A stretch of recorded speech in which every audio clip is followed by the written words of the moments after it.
of times I have people tell me things like, well, Tony, you're successful in your life because, after all, you're so motivated. I'm just lazy. I tell people, you're not lazy. You just have infinite goals. What we want to do here is get some goals that'll drive you, some goals that got some power behind them. And the way to do that, realize that right now you're about to create a real future that can make a major difference for you.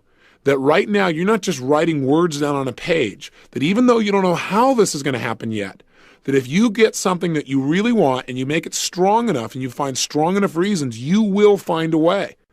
I've done goal-setting workshops like this and seminars for years. And what's amazing is the kinds of results that people generate. I remember where a woman stood up and said, I want to set a major set of financial goals. And that's part of what we're going to do in this workshop. She said, I want to make $100,000 and I want it in the next 7 weeks. The challenge I had when she said this was, hey, wait a second. 7 weeks is too short a period of time. This woman has never made over $30,000 in a year in personal income. How in the heck is she going to make $100,000, especially when she has no plan? Now, while on the one hand, I'm not supportive of just setting goals arbitrarily like that, on the other hand, who am I to say what you're really capable of or not capable of? I think it's true that sometimes people set up goals that aren't realistic, meaning they really have no clue how it can be pulled off. But I also know that there's tremendous power if you get committed enough. And so as I started to tell this woman, well, maybe you ought to relook at your goal, she was so strong about it that I decided to just let her keep it. Who am I to stand in her way? And a good thing I didn't. 6.5 weeks later, she won the lottery and made exactly $100,000. Now, what's really interesting about this story is 6 months later, she came back to a seminar, and we talked about in the seminar what she had done. She set another goal that within 6 months this time, it wasn't quite as urgent, she'd make $150,000. Well, she made $200,000 again through a lottery.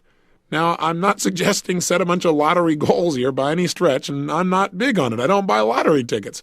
But I just want you to realize there may be a level of understanding about how to manifest goals that's beyond what you or I consciously understand.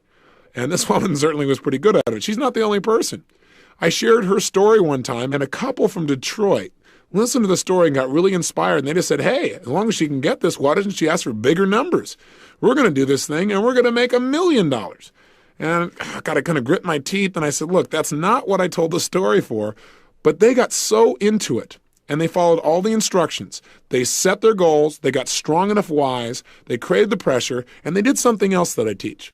And that is to make your goals so real, once you know what your goals are, to make them so real in your mind that it feels as if you already have them. When you get to that level where your brain actually believes it's already happened, something clicks. And oftentimes, within a short period of time, that goal becomes realized. I mean, in physical situations, things start to happen. I know this sounds metaphysical, but all I can tell you is it's worked in my life and it's worked for other people. This couple went back and started telling people they'd won this lottery. And I kind of, quite honestly, got a little upset. They said, look, you said make it real. It's so real for us now. We have a hard time distinguishing. And sure enough, they did not win the lottery 2 times in a row. But the third time they won, and they won over $1 million. Their story's pretty legendary in our alumni group in the Detroit area, and in fact, across the country. So I want you to know that people around them said they were nuts, but they understood the power of being able to create something first in our mind. Everything around you in your life right now started out at one time as a thought. Think about it.